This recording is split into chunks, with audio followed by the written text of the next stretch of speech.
BJP నేతలకు సన్నిహితంగా ఉండడం వల్ల ఈ పురస్కారం వచ్చిందని చెప్పి తెలుగు నేల మీద జరిగిన పోరాటాల ఫలితం దేశాన్ని ఒక ఆదర్శంగా నిలబెట్టే కాడికి వచ్చేసింది. ఎస్సీ వర్గీకరణ పైన అసెంబ్లీలో ప్రకటన పూర్తయింది. ఎస్సీ వర్గీకరణ సంబంధించిన ముందడుగు వేయడం అంటే చాలా మనం స్వాగతించాల్సిందే, గవర్నమెంట్ను సమర్థించాల్సిందే. ఈ మధ్య మీరు కలిసినప్పుడు కూడా మీ డిమాండ్లను కానీ మీ ఆలోచన కానీ చెప్తే వారి నుంచి వచ్చిన సమాధానం అందరితో చర్చించే విషయంలో ఎక్కువ సమయం ఇచ్చాడు. 1 గంటన్నర సేపు చర్చ ముఖ్యమంత్రి గారితో జరిగిందంటే ఎస్సీ వర్గీకరణకు సంబంధించి కేంద్రం నుంచి అంటే క్లియరెన్స్ వస్తుందని చెప్పి మీరు భావిస్తున్నారు. రాష్ట్ర ప్రభుత్వాలే చట్టం చేయాలి, రాష్ట్ర ప్రభుత్వాలే ముందుకు సాగాలి. ఎస్సీల జనాభాను మళ్ళీ లెక్కించాలన్న ఒక డిమాండ్ ఉంది. ఎస్సీ ఎస్టీల జనాభా ప్రతి 10 ఏళ్ళకు ఒకసారి కేంద్ర ప్రభుత్వం రికార్డు చేస్తుంటుంది. ఎస్సీ వర్గీకరణను వ్యతిరేకించడంలో మాలను కూడా పోరాటం చేశారు. వాళ్లకు మందకృష్ణ మాదిగా ఎలాంటి సమాధానం చెప్తారు? వర్గీకరణను వ్యతిరేకించేటోళ్ళు ఎవరు నొప్పించినట్టు? అంటే మాకు అన్యాయం జరుగుతుందనే దానికి సమాధానం. నీకు అన్యాయం జరగాలని వాళ్ళు ఎవరు మాట్లాడతలేరు.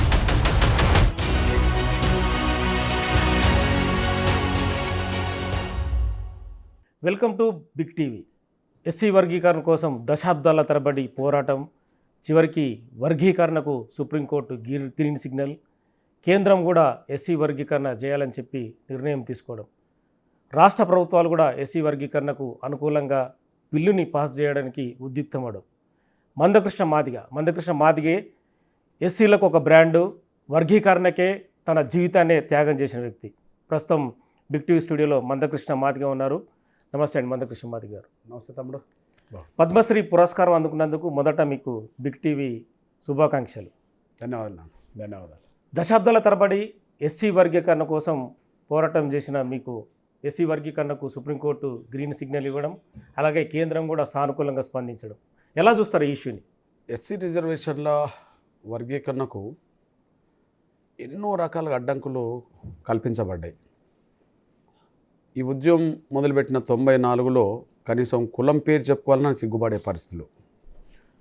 వర్గీకరణ డిమాండ్ను ముందుకు తీసుకొచ్చిన కొత్తలో ఇది దళితుల మధ్యలో ఐక్యతకు దెబ్బతీయడానికి ఏదో కుట్రలు జరుగుతున్నాయని చెప్పి జరిగిన ప్రచారం, లేదా వీళ్ళ పాలకులకు తొత్తులుగా మారి ఈ సమస్యను తీసుకొచ్చారని చెప్పి ఒకవైపు ప్రచారం.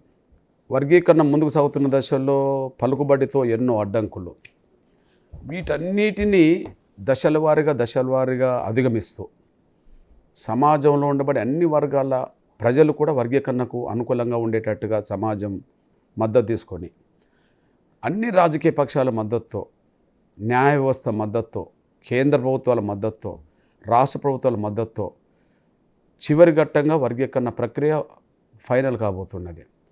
ఇట్లాంటి పరిస్థితుల్లో ఒకటి అనిపిస్తుంది, నిజంగా న్యాయం కోసం, ధర్మం కోసం ఒక ప్రయత్నాలు మొదలు పెడితే ఆ న్యాయానికి, ధర్మానికి కొన్ని సమస్యలు, అడ్డంకులు ఎదురవుతాయేమో, కానీ దానికే కట్టుబడి ఉండి ప్రయాణం సాగిస్తే ఖచ్చితంగా ఏనాటికైనా విజయం అనేది తథ్యం అనే విషయం ఈ సందర్భంగా మనకు రుజువు అవుతున్నది. అంటే మనం న్యాయం కోసం మొదలుపెట్టిన ఏ పోరాటమైనా ఓడిపోదని, అయితే న్యాయం కోసం మొదలుపెట్టే పోరాటానికి చాలా రకాలుగా సమస్యలు ఎదురవుతాయని, వాటిని అధిగమించే ఆత్మస్థైర్యం కలిగి ఉంటే అంతిమంగా విజయం వస్తుందని చెప్పి ఈ వర్గీకరణ పోరాటం కూడా తెలుగు నేల మీద మరొకసారి నిరూపించింది. 3 దశాబ్దాల తర్వాత సాధించిన ఒక విజయం. ఇక్కడ 2 విషయాలు, ఒకటేమో ఎస్సీ వర్గీకరణకు సుప్రీంకోర్టు గ్రీన్ సిగ్నల్ ఇవ్వడం, రెండవది మీకు పద్మశ్రీ పురస్కారం అందుకోవడం. అంటే అసలైన గుర్తింపు మందకృష్ణ మాదిగకు దక్కిందని అనుకోవచ్చా? మనం దళితుల్లో చాలా అవమానాలు పడ్డ సామాజిక వర్గం నుంచి వచ్చాం. ముఖ్యంగా ఈ సమాజంలో కుల వ్యవస్థలో ఎక్కువ అవమానాలు పడ్డది దళిత సమాజం కదా. కొన్ని సందర్భాల్లో చిన్నప్పుడు మేము చూసిన పరిస్థితులు, బాధలు, అవమానాలు చూస్తే పశువుల కన్నా ఈ విలువనిచ్చిన ఈ సమాజం సాటి మనుషులకు కూడా విలువనివ్వలేని పరిస్థితులు ఉత్పన్నమైన రోజులు మనం చూసాం. అంటే అవమానాలు పడ్డవాళ్ళు, బాధలు పడ్డవాళ్ళు, కష్టాలు పడ్డవాళ్ళు, ఇబ్బందులు పడ్డ వాళ్ళకు వాళ్ళు చేసే పోరాటాలు కూడా విలువ, గౌరవం ఉంటుందని చెప్పి అట్లాంటి ఒక పురస్కారాలు పద్మశ్రీ కావచ్చు, ఇంకోటి కావచ్చు అందినప్పుడు అవమానాలు పడ్డ ఈ చోటనే మళ్ళీ గౌరవించబడే పరిస్థితికి వచ్చినప్పుడు అదో రకమైన సంతోషం ఉంటుంది. ఈ పోరాటంలో కొంతమంది అమరులయ్యారు. గతంలో పోరాటాన్ని ఉధృతం చేయడానికి మీరే చాలా సందర్భాల్లో ప్రభుత్వాలపై డైరెక్ట్గా దిగిన పరిస్థితి, కొంతమంది అమరులైన పరిస్థితి. ఈ సందర్భం వచ్చిన సమయంలో వాళ్ళ కుటుంబాలకు మందకృష్ణ మాది ఏం చెప్పదలుచుకున్నారు? పోరాటంలో భాగంగా తన సర్వస్వం అంటే ప్రాణాలు వదులుకోవడమే సర్వస్వం అనుకుంటే ఆ లక్ష్య సాధన కోసం ప్రాణాలను మీతో కూడా పాటు వాళ్ళు సైనికుల్లాగా పనిచేసిన పరిస్థితి. ప్రాణాలను కూడా తృణప్రాయంగా భావించుకొని వర్గీకరణ యుద్ధంలో తమ విలువైన ప్రాణాలు కోల్పోయారు. దాదాపు ఆ పరిస్థితులు ఉత్పన్నమైనప్పుడు బతికిన మనలాంటి వాళ్ళు దేనికి విలువనివ్వాలనుకున్నప్పుడు వాళ్ళు ఒక జాతి బిడ్డల భవిష్యత్తు కోసం విలువైన ప్రాణాలు అర్పించారు కదా, వాళ్లకు నిజమైన నివాళులు అర్పించాలంటే ఆ కుటుంబాల కన్నీరు తూర్చడం లేకపోతే మనం కన్నీరు కార్చుకోవడం కాదు. అంతిమంగా ఆ లక్ష్యాన్ని నెరవేర్చడం ద్వారా వాళ్ళకు నిజమైన నివాళులు అర్పించిన వాళ్ళం అవుతామని చెప్పి ఈ పోరాటంలో ఎన్ని కష్టాలు నష్టాలు అడ్డంకులు ఎదురైనప్పటికీ కూడా వాళ్ళ త్యాగాలు మనల్ని పక్కదారి పట్టకుండా చూసినాయి. ఎందుకంటే వాళ్ళ త్యాగాలే మనల్ని ముందుకు నడిపిస్తున్నప్పుడు అవి సాధించడం ద్వారా మాత్రమే వాళ్ళకు నిజమైన నివాళులు అర్పిస్తామని చెప్పి మేము భావించుకున్నాం. బహుశా అమరుల ఆత్మ కూడా శాంతించే దిశగానే మా పోరాటం జరిగింది. అందుకు విజయం కూడా వాళ్ళకు అంకితం ఇవ్వడమే జరిగింది. సుప్రీంకోర్టు తీర్పు తర్వాత ఈ విజయం మా అమరులకే అంకితం అని చెప్పి నేను ప్రకటన చేశాను. ఇక్కడ ఒక విషయం, బీజేపీ నేతలకు సన్నిహితంగా ఉండడం వల్ల ఈ పురస్కారం వచ్చిందని చెప్పి కొంతమంది విమర్శలు. ఆ విమర్శలకు మందకృష్ణ మాదిగా ఏమదని సమాధానం చెప్తాడు? మనకు తెలంగాణలో ఒకటి పద్మవిభూషణ్, ఒకటి పద్మశ్రీ వచ్చేసింది. ఇప్పుడు నన్ను ఆ రకంగా అంటగడతారు అనుకోండి, మరి పద్మవిభూషణ్ పొందిన వైద్య నిపుణుడు పొగిడే వాళ్ళు ఉంటారు, విమర్శలు చేసేవాళ్ళు. అది సమస్య కాదు. ఓకే, నాకు కేంద్ర ప్రభుత్వం ఈ పద్మశ్రీ అవార్డు ఇచ్చింది ఏ రంగంలో? కళారంగంలో కాదు, వైద్య రంగంలో కాదు, ఇంకో రంగంలో కూడా, ఉద్యమ రంగంలో అంటే ప్రజల్లో ఉండబడే ప్రజా సంబంధాలు కలిగి ఉన్న రంగంలో. మీరు చూశారు 94 ఉద్యమం మొదలుపెట్టినప్పుడు 95, 96 వచ్చేటప్పటికి ఎంత ప్రజల్ని సమీకరించి ప్రజల్లో ఉన్నామో 2024-25లో కూడా అదే ప్రభావం కలిగి ఉన్నామంటే ప్రజల్లో నిత్యం అందుబాటులో ఉండడం వల్లనే ఇది సాధ్యమైంది. సేమ్ టైం ఒక ప్రజా ఉద్యమాన్ని నిర్మిస్తున్న సమయంలో సమాజం కోసం ఎన్నో ఉద్యమాలు కూడా చేయడం జరిగింది. అందులో మనం చేసిన పోరాటాలు తెలుగు నేల మీద ఉన్న అన్ని కులాల కుటుంబాలకు కూడా కొంత న్యాయం చేసింది. సమస్యలు కూడా మీరు ఎత్తుకున్నారు. గుండె జబ్బుల పిల్లలు, ఆరోగ్యశ్రీ, వృద్ధుల సమస్యలు, వితంతుల సమస్యలు, ఆకలి కేకలు, పేదల సమస్యలు, ఇవన్నీ సమాజంలో ఉండబడే చాలా సమస్యల పరిష్కారం కోసం ఉద్యమం చేయడం జరిగింది. బహుశా భారతదేశంలో నాకు తెలిసి ఈ ప్రజారంగంలో, ప్రజా ఉద్యమ రంగంలో పద్మశ్రీ అనేది మొదటిగా కనిపిస్తున్నది. ప్రజా ఉద్యమ రంగంలో కనిపిస్తుంది. దానికి కారణం ఏంటంటే తెలుగు నేల మీద మొదలైన ఉద్యమం ఇవాళ దేశవ్యాప్తంగా విస్తరించింది. తెలుగు నేల మీద జరిగిన పోరాటాల ఫలితం దేశాన్ని ఒక ఆదర్శంగా నిలబెట్టే కాడికి వచ్చేసింది. మనం చూడండి, భారతదేశంలో ఏ ఉద్యమం కూడా నిలకడగా 30 సంవత్సరాలు నడిచిన ఉద్యమం మన కళ్ళ ముందు కనిపించదు. 3 దశాబ్దాలు మనకు భారతదేశంలో ఎన్నో సామాజిక సంస్థలు ఉన్నాయి, ఎన్నో ఉద్యమాలు వచ్చినాయి, మనం చూసాం, అక్కడక్కడ మనం ఉద్యమాలు చూసాం. కానీ నిలకడగా నాన్ స్టాప్గా ఎన్ని ఇబ్బందులు ఎదురైనా కూడా నాన్ స్టాప్గా జరిగిన ఉద్యమం, లక్ష్యానికి దగ్గరకు వచ్చిన ఉద్యమం ఏదన్నా ఉంటే ఎంఆర్పిఎస్ ఉద్యమే.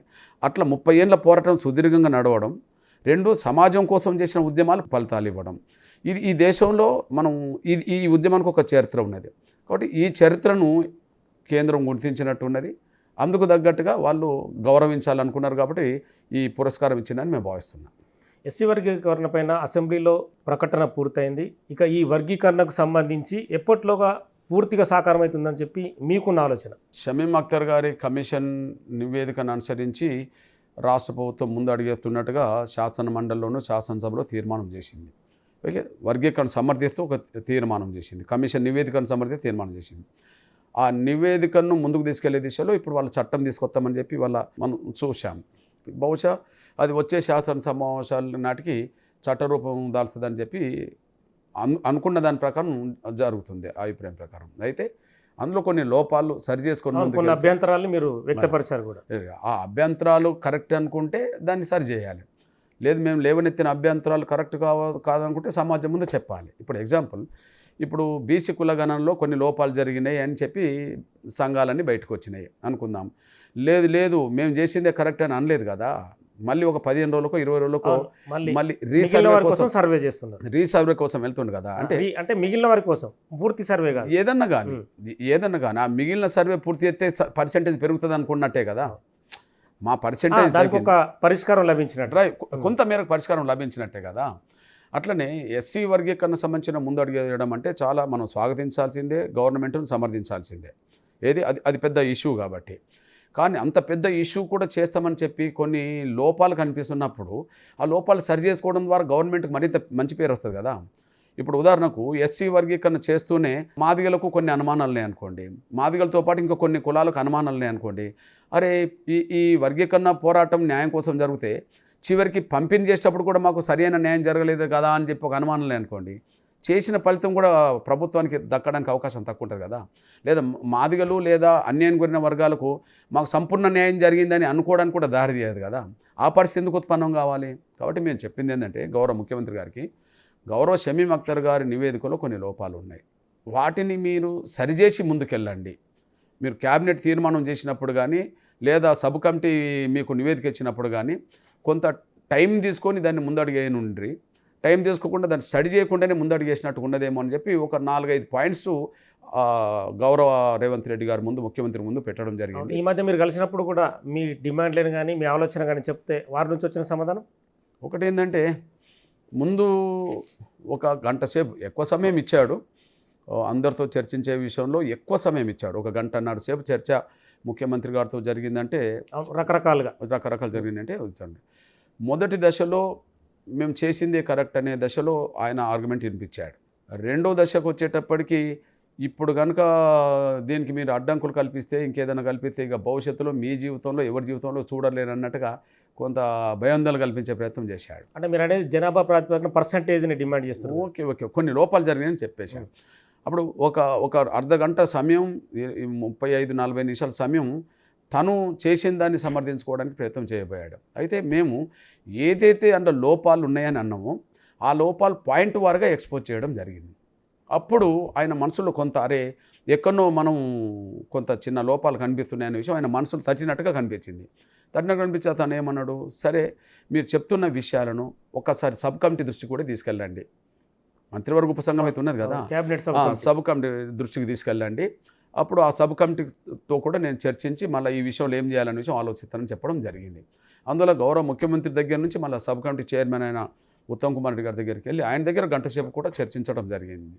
అక్కడ శ్రీధర్ ఐఏఎస్ అధికారి ఏవైతే ఉన్నారో, కన్వీనర్ ఏవైతే ఉన్నారో దీనికి, ఆయనను కూడా ఉత్తమ్ కుమార్ రెడ్డి గారు పిలిపించిండు. మొత్తం మా అభిప్రాయాలు లేవనెత్తిన అంశాలన్నిటిని నోట్ చేసుకోవడం జరిగింది. అంటే మేము ఏదైతే అంశాలు ఆయన ముందు పెట్టామో ముఖ్యమంత్రి ముందు, ఆయన లాస్ట్ కొంత అర్థం చేసుకున్నట్టుగా ఉన్నది కాబట్టినే సబ్ కమిటీ దగ్గరికి పోయి మాట్లాడండి అని చెప్పడం జరిగింది. ఇప్పుడు సబ్ కమిటీ ముందు పెట్టాం కాబట్టి దీని పరిష్కారం ఏ విధంగా చేస్తాడని ఎదురు చూస్తున్నాం. ఎస్సీ వర్గీకరణకు సంబంధించి కేంద్రం నుంచి అంటే క్లియరెన్స్ వస్తుందని మీరు భావిస్తున్నారా, లేదంటే దానికి సంబంధించి త్వరగా పూర్తి కావడం కోసం మళ్ళీ మీ దగ్గర ఏమైనా కార్యాచరణ ప్రణాళిక ఉందా? ఇప్పుడు ఎస్సీ వర్గీకరణకు సంబంధించిన విషయంలో ఇప్పుడు కేంద్రానికి ఇప్పుడు ఎస్సీ వర్గీకరణకి ఇప్పుడు సంబంధం లేదు. ఎందుకు సంబంధం లేదంటే సుప్రీంకోర్టు ఆల్రెడీ చెప్పేసింది ఇది స్టేట్కి సంబంధించిన అంశం. అంటే ప్రతి రాష్ట్రం కూడా బిల్లుని చేసి పంపించడం కేంద్రంలో అవసరం లేదు. ఇప్పుడు రాష్ట్ర ప్రభుత్వం చేసే వర్గీకరణ కేంద్ర ప్రభుత్వ సర్వీసులకు సంబంధించిన అంశం కాదు. ఇక్కడ చట్టం చేయడం అనేది రాష్ట్ర ప్రభుత్వం ఏ రంగంలో రిజర్వేషన్లు ఇస్తున్నదో, విద్యా రంగంలో, రాష్ట్ర ప్రభుత్వ ఉపాధి రంగంలో రిజర్వేషన్ ఇస్తుంది అనుకోండి. ఇప్పుడు వీళ్ళ చట్టం దేనికి ఉపయోగపడుతుంది? రాష్ట్ర ప్రభుత్వం అమలు చేస్తున్న రిజర్వేషన్ల వరకే తప్ప కేంద్ర ప్రభుత్వం ఇచ్చే రిజర్వేషన్లు కాదు కదా. ఎగ్జాంపుల్, మనకు బీసీల వర్గీకరణ ఇక్కడ జరిగింది. బీసీ వర్గీకరణ రాష్ట్ర ప్రభుత్వమే చేసింది ఒకనాడు. ఏ రంగానికి రాష్ట్ర ప్రభుత్వ పరిధిలో ఉండబడే విద్యా ఉద్యోగ రంగాలకే కానీ కేంద్ర ప్రభుత్వంలో ఉండబడే రంగాలు కాదు కదా.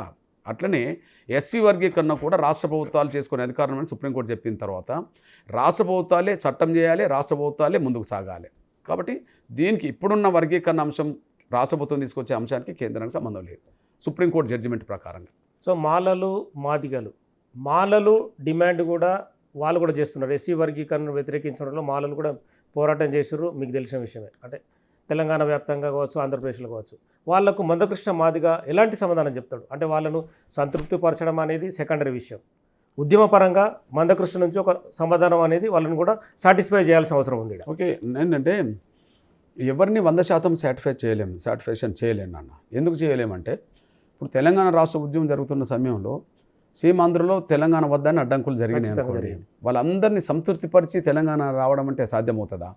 ఇక్కడ తెలంగాణ రాష్ట్రం న్యాయమా కాదనే అంశంతో ఆలోచించాలి కానీ అడ్డంకులు కల్పించే వాళ్ళందరినీ సంతృప్తిపరచాలంటే అది ఎప్పుడు సాధ్యపడదు. నంబర్ 1. అట్లనే ఎస్సీ వర్గీకరణకు సంబంధించిన వ్యతిరేకంగా మాట్లాడే వాళ్ళు ఎవరైతే ఉన్నారో నిజంగా నేను వాళ్ళకు నా సోదర వర్గాన్ని ఆ విధంగా నడుపుతున్న వాళ్ళకు నేను అప్పీల్ చేస్తున్నాను. ఏంటంటే మాదిగల్లో నిరక్షరాస్యులు ఎక్కువ, చదువుకున్న వాళ్ళ సంఖ్య తక్కువ అనుకుందాం. నేనే చదువుకోలేదు, కానీ ఎస్సీ వర్గీకరణ కరెక్ట్ అని దళితుల్లో 59 కులాల్లో 58 కులాలు కరెక్ట్ అంటున్నాయి. నేను చదువుకోలేదుగా. ఎస్సీ వర్గీకరణ న్యాయం ఎంఆర్పీ చేస్తున్న పోరాటానికి అండగా ఉండాలని మొత్తం తెలుగు నేల మీద ఉండే అన్ని కులాల వాళ్ళు వర్గీకరణ సమర్థిస్తున్నారు. ఉమ్మడి ఆంధ్రప్రదేశ్ మొదలుకొని నిన్న శాసనసభ, తెలంగాణ శాసనసభ వరకు గౌరవ చంద్రబాబు నాయుడు గారు ముఖ్యమంత్రి ఉన్నప్పుడు అసెంబ్లీలో తీర్మానం పెడితే ఏకగ్రీవ తీర్మానం జరిగింది. స్వర్గీయ రాజశేఖర్ గారు ఉమ్మడి ఆంధ్రప్రదేశ్లో తీర్మానం చేస్తే ఏకగ్రీవం జరిగింది. తెలంగాణ రాష్ట్రంలో కేసీఆర్ గారు తీర్మానం పెడితే ఏకగ్రీవం జరిగింది. నిన్న కూడా ఎస్సీ వర్గీకరణ విషయంలో ఏకగ్రీవంగానే శాసనసభ తీర్మానం చేసింది అనుకుందాం. అంటే శాసనసభ మొత్తం అన్ని రాజకీయ పక్షాలకు ప్రాతినిధ్యమవుతున్నది, చట్టసభలు ఉన్న వాళ్ళందరికీ అన్ని సామాజిక వర్గాలు ప్రాతినిధ్యమవుతున్నది ఏకగ్రీవ తీర్మానం. ఈ సమస్య అటు ఇటు తిరిగి కొన్ని సందర్భంలో రాష్ట్రపతి ఆమోదకి వెళ్తే గౌరవ స్వర్గీయ కేఆర్ నారాయణ గారు రాష్ట్రపతిగా ఉన్న కాలంలో, దళితుడున్న కాలంలో ఎస్సీ వర్గీకరణ న్యాయమని చెప్పడం జరిగింది. ఈ దేశంలో ఉండబడే మెజారిటీ రాజకీయ పార్టీలు ఎస్సీ వర్గీకరణ సమర్థిస్తూ లేఖలు కూడా రాయడం జరిగింది. గౌరవ మన్మోహన్ సింగ్ గారు యూపీఏ ప్రధానమంత్రి ఉన్నప్పుడు కమిషన్ వేయడం జరిగింది. గౌరవ నరేంద్ర మోడీ గారు ప్రస్తుత ప్రభుత్వంలో వర్గీకరణకు అనుకూలంగా కేంద్రం అఫిడవిట్ ఇవ్వడం కూడా జరిగింది. సుప్రీంకోర్టు 7 జడ్జీలతో కూడిన రాజ్యాంగ విస్తృత ధర్మాసనం వర్గీకరణకు అనుకూలంగా తీర్పు చెప్పింది. అంటే మీరు ఎవరిని ఒప్పించినట్టుగా? వర్గీకరణను వ్యతిరేకించేటోళ్ళు ఎవరిని ఒప్పించినట్టు? మీలో చదువుకున్నాం లేకుండా మాకు అన్యాయం జరుగుతుందనే దానికి సమాధానం నేను ఒక మాట చెప్పాను. మీకు అన్యాయం జరుగుతుందనే మాటకు సమాధానము నేను చెప్పడం ఎందుకు? మీకు అన్యాయం జరుగుతలేదు, మాదిగలకు ఇతర కులాలకు అన్యాయం జరిగింది, వాళ్ళకు న్యాయం జరగాలని పోవటం చేస్తున్నారు, కానీ మీకు అన్యాయం జరగాలని వాళ్ళు ఎవరు మాట్లాడతలేరని చెప్పి సమాజం యావత్ వన్ సైడ్ నిలబడ్డది కదా. అంటే దీన్ని బట్టి ఇంతకాలం రిజర్వేషన్ల ఫలాలు ఏకపక్షంగా పొందిన వాళ్లకు అందరికీ ఫలాలు అందాలనే ఆలోచన లేకపోవడం వల్ల వచ్చిన సమస్య, కానీ ఎంఆర్పిఎస్ పోరాటంలో న్యాయం ఉన్నదని చెప్పి సమాజం యావత్ వన్ సైడ్ నిలబడ్డది కదా. అంటే కనీసం ఇప్పటికైనా ఎస్సీ వర్గీకరణను కరెక్ట్గా సమర్థిస్తున్నాం, ఉన్నది పంచుకుందాం, భవిష్యత్తులో ఇంకా లేని దానికోసం పోరాటం చేద్దామని చెప్పి ఎవరు ముందుకు వచ్చినా నేను వాళ్ళతో పనిచేస్తాను. ఎందుకంటే ఇప్పటికే కొంత గ్యాప్ వచ్చింది. గ్యాప్ రావడానికి కారణం వర్గీకరణ కోరుకునేటోళ్ళు కాదు కదా, వర్గీకరణ అడ్డుపడేటోళ్ళ వల్లనే గ్యాప్ వచ్చేసింది. వర్గీకరణ అడ్డుపడేటోళ్ళదే రైట్ అనుకుంటే ఇన్ని సమూహాలు, దళితుల్లో మెజారిటీ కులాలు, మొత్తం తెలుగు నేల మీద అన్ని కులాలు, తెలుగు నేల మీద అన్ని రాజకీయ పార్టీలు, రాష్ట్రపతులు, ప్రధానమంత్రులు, సుప్రీంకోర్టులు ఇవన్నీ సపోర్ట్ చేయడం అంటే న్యాయం ఉన్నది కాబట్టినే కదా ఇటు జరుగుతున్నది. కాబట్టి న్యాయాన్ని అడ్డుకునే ప్రయత్నం చేయడం వల్ల దళితుల మధ్యలో కొంత గ్యాప్ పెరగడానికి దారితీసింది, కానీ ఉన్నది పంచుకుందాం, ఇంకా రావాల్సిన దానికోసం కొట్లాడదామనంటే ఇంకా చాలా బాగుండేది. ఇప్పటికైనా నా సోదర వర్గానికి అప్పీల్ చేస్తున్నా, మన ముందు దళిత వర్గాల ఐక్యత, దళిత గిరిజన బలహీన వర్గాల ఐక్యత కోసం మనం పాటుపడి మనం ఎన్నో విజయాలు సాధించాల్సిన అవసరం ఉన్నది. దయచేసి నా సోదర వర్గం ఇప్పటికైనా సహకరించాలని కోరుతున్నా. వాళ్లకు న్యాయం జరిగే విధంగా మందకృష్ణ మాదిగా ఏమన్నా ప్రభుత్వాలకు అప్పీల్ చేసే అవకాశం కనిపిస్తుందా?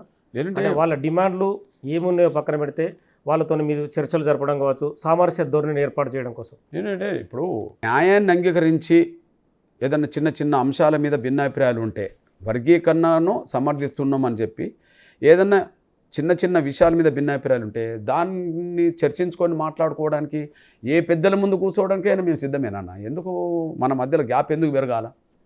గ్యాప్ పెరగడం వల్ల వచ్చే ఫలితం ఏమి ఉండదు కదా. ఎప్పటికైనా ఊరవతల ఉండబడే కులాలు, అవమానాలు పడ్డ కులాలు, బాధలు పడ్డ కులాలే కదా. అవును, అందరూ దళిత జాతి కింద వస్తుంది కులాలే కదా.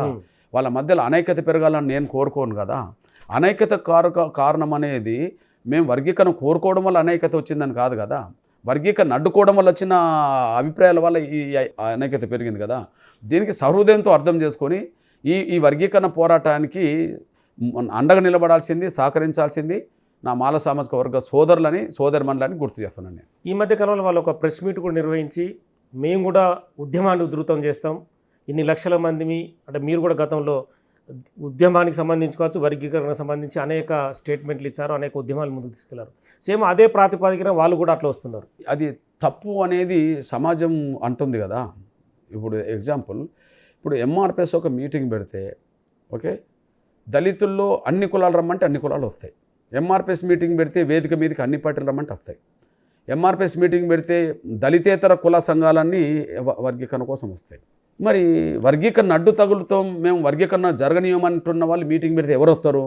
ఒక రకం చెప్పాలంటే మాలా సామాజిక వర్గానికి సంబంధించిన ప్రజల్ని పక్కదారి పట్టించి మాలల్ని మీటింగ్ తీసుకొని వచ్చి మాలలు మాట్లాడుకోవడం తప్ప, వర్గీకరణ మీద మాలలు మాట్లాడుకోవడం తప్ప దాన్ని ఎవరు సమర్థించడం లేరు కదా. అంటే దాన్ని బట్టి నా మాల సామాజిక వర్గాన్ని నేను నా మాల సామాన్య ప్రజలకు అప్పీల్ చేస్తున్నా, నా మాల విద్యార్థులకు, నా మాల నిరుద్యోగులకు నేను అప్పీల్ చేస్తున్నా. నేను దయచేసి వర్గీకరణను స్వాగతించడం ద్వారా మన మధ్యలో ఐక్యత పెరుగుతుంది, సమాజంలో మనం కలిసి ఉండడానికి దారితీస్తుంది. వర్గీకరణ అడ్డుకోవడం ద్వారా మన మధ్యలో ఐక్యత దెబ్బతినడమే కాదు, చివరికి సమాజం నుంచి కూడా నా మాల సమాజాన్ని దూరం చేస్తుండ్రు. మీరు సమాజ అభిప్రాయాన్ని కూడా మనం విలువనివ్వాలన్నా వద్దా? కమిషన్ల అభిప్రాయానికి విలువనివ్వాలన్నా వద్దా? ప్రభుత్వాల పార్టీల అభిప్రాయానికి విలువనివ్వాలన్నా వద్దా? నిన్నటి వరకు బీజేపీని తిట్టారు అనుకుందాం. గౌరవ నరేంద్ర మోడీ గారు ప్రధానమంత్రిగా మన మీటింగ్కి వచ్చిన కాంచి నరేంద్ర మోడీ గారిని బీజేపీని తిట్టిండ్రు అనుకుందాం. గతంలో చంద్రబాబు నాయుడు గారిని కూడా తిట్టిండ్రు అనుకుందాం. ఓకే, గతంలో వర్గీకరణకు అనుకూలంగా తీర్మానం చేసిండ్రు, కేసీఆర్ని కూడా తిట్టిండ్రు అనుకుందాం.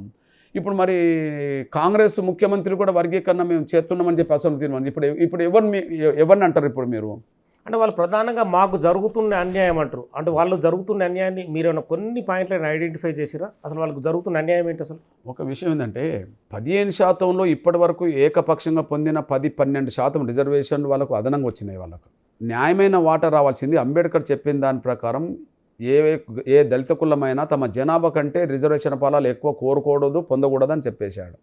ఎవరైనా జనాభా ఆర్టికల్ ఉందా రాజ్యాంగంలో? రాజ్యాంగంలో ఆయన రాయకపోవచ్చు, కానీ ఆయన మొదటి వాల్యూమ్ ఏదైతే ఉన్నదో ప్రసంగాలు, రచన ప్రసంగాలు ఏదైతే ఉన్నదో అందులో స్పష్టంగా ఉన్నది. నేను సాధించిన రిజర్వేషన్ ఫలాలు దళితుల్లో ఏ ఒక్క కులం తమ జనాభా కంటే మించి ఫలాలు పొందకూడదు, ఉన్న అవకాశాలు అందరూ పంచుకోవాలి అని చెప్పి, విడగొట్టుకోవాలని చెప్పి డివైడ్ అనే పదం ఇంగ్లీష్లో వాడతాడు.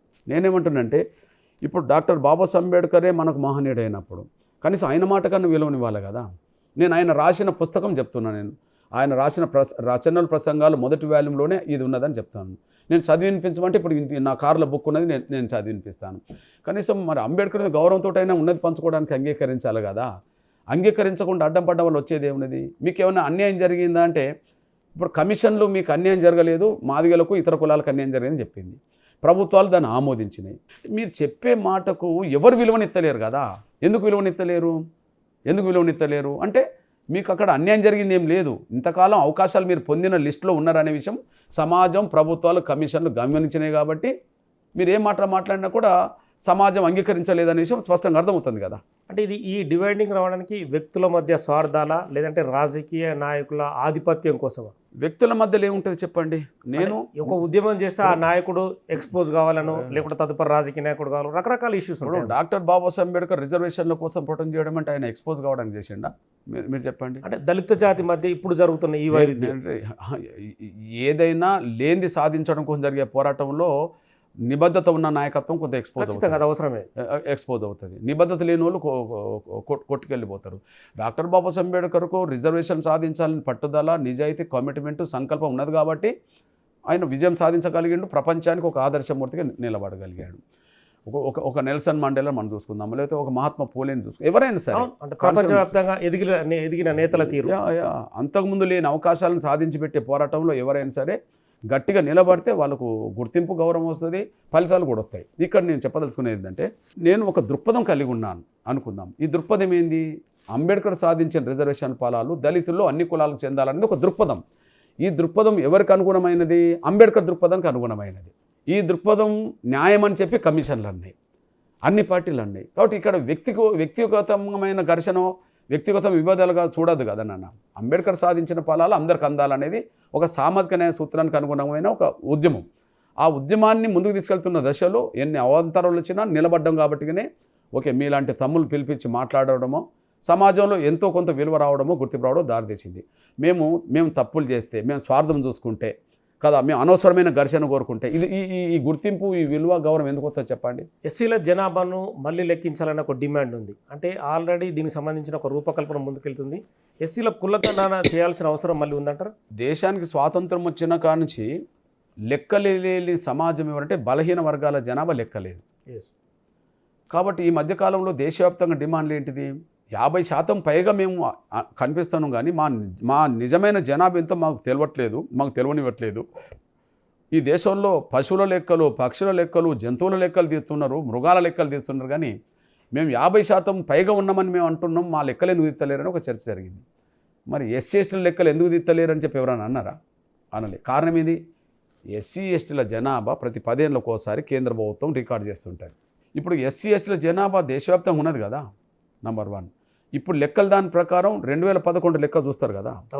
అంతకుముందు ఎంఆర్పిఎస్ ఉద్యమం మొదలుపెట్టినప్పుడు 96లో కమిషన్ పడ్డప్పుడు 81 జనాభా లెక్కలు తీశారు. అప్పటికి రెడీ ఉన్నది, రికార్డు పరంగా రాజ్యాంగం ఆమోదించిన లెక్క ప్రకారం 81 రెడీ ఉన్నది. ఇప్పుడు కమిషన్ పడ్డది, లెక్కలు ఉన్నది అనుకుందాం. ఇప్పుడు ఏ లెక్కలు ఉపయోగపడుతున్నాయి? 2011 లెక్కలు ఉపయోగపడుతున్నాయి. ఇప్పటికి 13 ఏళ్ళు అయింది. ఓకే, తర్వాత మళ్ళీ 2021కు ఉపయోగపడుతుంది, 31కు ఉపయోగపడుతుంది, అది వేరే విషయం. అంటే ప్రతి 10 ఏళ్ళకు ఒకసారి ఎస్సీ ఎస్టీల జనాభా లెక్కల వివరాలన్నీ కేంద్ర ప్రభుత్వం ద్వారా, రాష్ట్రం ద్వారా రికార్డ్ అయి ఉంటుంది. ఎప్పుడైనా ఒక పరిష్కారం కోసం చూడాలంటే అంతకుముందున్న వివరాలకే చూస్తారు, కానీ కొత్తగా చూడాల్సిన అవసరం ఉండదు కదా. ఈ వివరాలు కరెక్టా కాదనే విషయం మళ్ళీ తర్వాత 10 ఏళ్ళకి మళ్ళీ చెక్ చేసుకోవచ్చు. కానీ అందుబాటులో ఉన్న సమాచారాన్ని ఆధారం చేసుకొని ఎవరైనా ముందుకెళ్తారు. ఇప్పుడు సింగిల్ క్యాస్ట్గా మనం దృష్టి పెట్టుకోండి. ఇప్పుడు షమీమ్ అఖ్తర్ గారి కమిషన్ నివేదికనే 59 కులాల జనాభా 52 లక్షలని చెప్పేసింది అనుకుందాం. మొత్తం ఈ 52 లక్షలు. ఇప్పుడు మీరు చూడండి, ఈ 52 లక్షల్లో 32,33,000 పైగా మాదిగలు ఉన్నారనుకో, 15 లక్షలు చిల్లర మాలలు అనుకో. ఓకే, 15 లక్షలకు 5 వస్తే 30 లక్షలకు 10 రావాలి. మరి 32 లక్షల పైగా 33 లక్షలు ఉన్నారు కదా, 11 రావాలి కదా. మరి 15కు 5% రిజర్వేషన్లు వస్తే 33కి ఎంత వస్తుంది? 11 వస్తుంది కదా. గా వాట మాది ఎందుకు తగ్గింది అనే మాట ఒకటి అనాల్సి వచ్చింది. రెండోది ఏబిసి ఇప్పుడు చేసింది 3 గ్రూపులు చేసింది అనుకోండి కదా, 3 గ్రూపులు చేసింది అనుకోండి. అంతకుముందు ఉన్నది ఏంటిది? ఏబిసిడి ఉన్నది. అంతకుముందు ఏబిసిడి, ఇప్పుడు కూడా ఏబిసిడి చేయవచ్చు. వెనుకబాటుతనం ఆధారంగా చేసుకోను మొదటి గ్రూప్కి ఇచ్చారు. మరి రెండో గ్రూప్కి వెనుకబాటు వర్తించదా అంటే దాన్ని పరిగణలోకి తీసుకోలేదు. ఎగ్జాంపుల్ చెప్తానండి, ఒక 15 కులాలు కలిపి మొదటి గ్రూప్లో 1% ఇచ్చారనుకుందాం. దానికి ఏమన్నారు? జనాభా లేకపోయినా వెనుకబాడిపోయిందని చెప్పారు. 52 లక్షల్లో 15 మందికి 15% పంచాలంటే ఒక్కొక్క 1% గ్రూప్కు 3,40,000 చిల్లర వస్తుంది జనాభా. కానీ ఇక్కడ మొదటి గ్రూప్కు 1,71,000 ఇచ్చారు. వాళ్ళు వెనుకబాటని చెప్పారు. మరి మొదటి గ్రూప్లో వెనుకబడ్డప్పుడు రెండో గ్రూపులో వెనుకబడ్డ వాళ్ళు లేరా? నంబర్ 1. ఆ పర్సెంటేజ్ ఇటు వర్తింపజేయాలి కదా. మూడో గ్రూపులో కూడా కొంతమంది వెనుకబడ్డ కులాలు అనుకో, వాళ్ళు కూడా వర్తించాలి కదా. అంటే వెనుకబాటునన్నా 3 గ్రూపులకు వర్తింపజేయాలి, లేదా జనాభాన్నా వర్తింపజేయాలి. ఇక్కడ వెనుకబాటును అందరికీ వర్తింపజేయలేదు, జనాభాను అందరికీ వర్తింపజేయలేదు. ఇష్టానుసారంగా ఒక గ్రూపుకు ఒక పద్ధతులు, ఇంకో గ్రూపు ఒక పద్ధతులు చేయడం జరిగింది. ఎగ్జాంపుల్, అత్యంత వెనుకబడ్డ గ్రూపుకు 1,70,000 మందికి 1% ఇచ్చారనుకోండి. మీరు చెప్పిన దాని ప్రకారమే బాగా అవకాశాలు పొందిన వర్గంగా 3వ గ్రూపును చేర్చారు. అవకాశాలు పొంది అభివృద్ధి చెందిన వర్గంగా 3వ గ్రూపుకి ఇచ్చిన జనసంఖ్య ఎంత? 1%కు 3,54,000 ఇచ్చేశారు. అత్యంత వెనుకబడ్డ వాళ్ళకు 1,70,000 ఇచ్చి, అత్యంత అడ్వాన్స్ అయిన వాళ్ళకు 3,54,000 ఇచ్చారు. మరి మధ్యస్థున్న వాళ్ళకి ఎంత ఇవ్వాలి? ఈ 1,70,000కి ఒక 100% కలపాలి, లేదా 3,54,000 కంటే 100% వెనుకకు తగ్గాలి. అంటే మధ్యలో ఉండాలి. అంటే దాదాపు 2,70,000 జనాభాకు 1% మాదిగలకు ఇవ్వాలి. వీళ్ళు అడ్వాన్స్ అయిన వాళ్ళు కాదు, పూర్తిగా వెనుకబడ్డోళ్ళు కాదని మీ లెక్కలు చెప్పినాయి. కానీ మాదిగలకు మళ్ళీ 1% ఇవ్వడానికి 3,64,000 తీసుకెళ్ళారు. మీకు ఒక ఎగ్జాంపుల్ చెప్తున్నాను, అంటే అర్థం చేసుకోవడానికి. ఇప్పుడు ఓసీల కట్-ఆఫ్ మార్క్స్ ఉంటాయి, 80% ఉంటుంది. బీసీల కట్-ఆఫ్ మార్క్స్ 70% ఉంటుంది, 70 మార్క్స్ ఉంటుంది. ఎస్సీఎస్ల కట్-ఆఫ్ మార్క్ 60% అనుకో. ఇక్కడ 60% ఉన్న వాళ్ళు ఇక్కడ ఈ వర్గీకరణ గ్రూపులో వెనుకబడ్డోళ్ళు అనుకుందాం. మరి అడ్వాన్స్ అయిన అగ్రకులాలకు 80% కట్-ఆఫ్ మార్క్స్ ఉన్నది. మధ్యలో బీసీలకు ఎంత ఉన్నది? 70 ఉన్నది. అంటే మాకు ఎంత రావాలి? వెనకబడ్డ వాళ్ళకు 1,70,000 1% వస్తే, బాగా అడ్వాన్స్ అయిన వాళ్ళకు 3,54,000 ఇస్తే, మధ్యస్థ ఉన్న మాదిగలకు ఎంత రావాలంటే దాదాపు 2,70,000 మందికి లేదా 3 లక్షల మందికైనా ఒకటి రావాలి. కానీ మాకే 3,64,000 మందికి ఒక్కరిని పెట్టడం జరిగింది. అంటే మరి ఇక్కడ జనాభా కంటే మా జనాభా ఎక్కువ ఉన్నది, మాకు ఇక్కడ అవకాశం తక్కువ వచ్చేసింది. మా వెనుకబాటు ఉన్నది, ఇక్కడ వెనుకబాటును గుర్తించలేదు. దీనివల్ల మేము 1% నష్టపోయినట్టే, 1% నష్టపోయినట్టే, 2% నష్టపోయినట్టే. కాబట్టి ఇప్పుడు పంపిణీ చేసేటప్పుడు కూడా మళ్ళీ నష్టం ఎందుకు జరగాలి? ఇది నా ప్రశ్న. పంపిణీ న్యాయబద్ధంగా జరిగితే సమస్య ఉన్నది. నిజంగా చెప్పాలంటే గౌరవ రేవంత్ రెడ్డి గారికి నేను అప్పీల్ చేస్తున్నాను. నేను వర్గీకరణకు ముందుకు రావడమే స్వాగతిస్తున్నాం, సమర్థిస్తున్నాం. మళ్ళీ వర్గీకరణ చేసేటప్పుడు కూడా మళ్ళీ ఈ అనుమానాలు లేదా మళ్ళీ అసంతృప్తులు ఉండే పరిస్థితి ఎందుకు తెచ్చుకోవాలి? కాబట్టి లోపాలు మీ ముందు చూపెట్టాము, దాన్ని సరి చేసుకుంటే అది మీకు మంచిది, మాకు మేలు జరుగుతుంది. సో చివరి ప్రశ్న, మీ ప్రయాణం ఎలా ఉండబోతుంది? ఎస్సీ వర్గీకరణ త్వరలోనే మీ ఆశయం నెరవేరబోతుంది. మందకృష్ణ నెక్స్ట్ ఎలాంటి ప్రయాణం సాగించబోతున్నాడు? మన జీవితం ఈ సమాజం ముందు 30 ఏళ్ళు అయితే కనిపిస్తుంది కదా. రేపు భవిష్యత్తు మిగిలిన జీవితం కూడా సమాజంలో ఉండబడే దళితులు, గిరిజనులు, బీసీలు, అన్ని వర్గాల సంబంధించిన పేదల పక్షాన వివిధ సమస్యలను ఆధారం చేసుకొని అన్ని వర్గాల ప్రజలకు, పేదలకు మేలు చేసే, పేదలకు ఉపయోగపడే కార్యక్రమాల మీదే నేను దృష్టి పెడతాను. అంబేద్కర్ కాలంలో మొత్తం ప్రభుత్వ రంగమే రిజర్వేషన్లు వచ్చినాయి. ఇప్పుడు మొత్తం మన కాలం వచ్చేటప్పటికి అన్ని ప్రైవేట్ రంగం అయిపోతున్నాయి. ఇప్పుడు రిజర్వేషన్ లేకుండా పోతున్నాయి. మరి ప్రైవేట్ రంగంలో కూడా రిజర్వేషన్లు అమలు జరగమని పోరాటం చేయాలా వద్దా? ఖచ్చితంగా. ఎగ్జాంపుల్, ఇప్పుడు లోక్సభలో, రాజ్యసభలో ప్రతిపక్ష నాయకుడు ఎవరు? లోక్సభలో అంటే రాహుల్ గాంధీ గారు అనుకుందాం. రాజ్యసభలో ప్రతిపక్ష నాయకుడు ఎవరు? దళితుడు మల్లికార్జున ఖర్గే కదా. ఆయన చేతిలో ఇప్పుడు పార్టీ ఉన్నది కదా. ప్రైవేట్ రంగంలో రిజర్వేషన్లు అమలు చేయమని ఆయన మాట్లాడవచ్చు కదా. వీళ్ళు ఈ వర్గాల పేరు చెప్పి చట్టసభలకు వెళ్ళిండు, కానీ ఆ వర్గాల నిజమైన సమస్యల పరిష్కారం కోసం గొంతెత్తట్లేదనే విషయం స్పష్టంగా రుజువు అవుతుంది. మాలాంటి వాళ్లకు సమాజం అండతో కనుక మేము ముందుకెళ్లే దశలో ఏదైనా అవకాశం వచ్చినప్పుడు ఈ దేశంలో అణగారిన వర్గాల సమస్యలనే ప్రధాన ఎజెండా చేసుకొని ఎక్కడైనా ప్రస్తావిస్తాం, ఎక్కడైనా కొట్లాడతాం. Okay, thank you Manda Krishna Madiga గారు. సో మొత్తానికైతే పద్మశ్రీ అవార్డు సాధించిన మందకృష్ణ మాదిగ అణగారిన వర్గాల కోసం తన పోరాటాన్ని ఖచ్చితంగా దేశవ్యాప్తంగా ఉధృతం చేస్తూ ఉంటున్నాడు. ఎస్సీ వర్గీకరణకు సంబంధించి తమ డిమాండ్లను కూడా రాష్ట్ర ప్రభుత్వం సానుకూలంగా స్పందించింది. వాటికి సంబంధించి కూడా తమకు అనుకూలంగా రాష్ట్ర ప్రభుత్వం ఏదైతే ఆ మిగతా విషయాలను కూడా అసెంబ్లీలో ప్రస్తావించే అవకాశం ఉందని కూడా చెప్తున్నారు. Signing off, keep watching Big TV. For more videos like this, subscribe Big TV channel.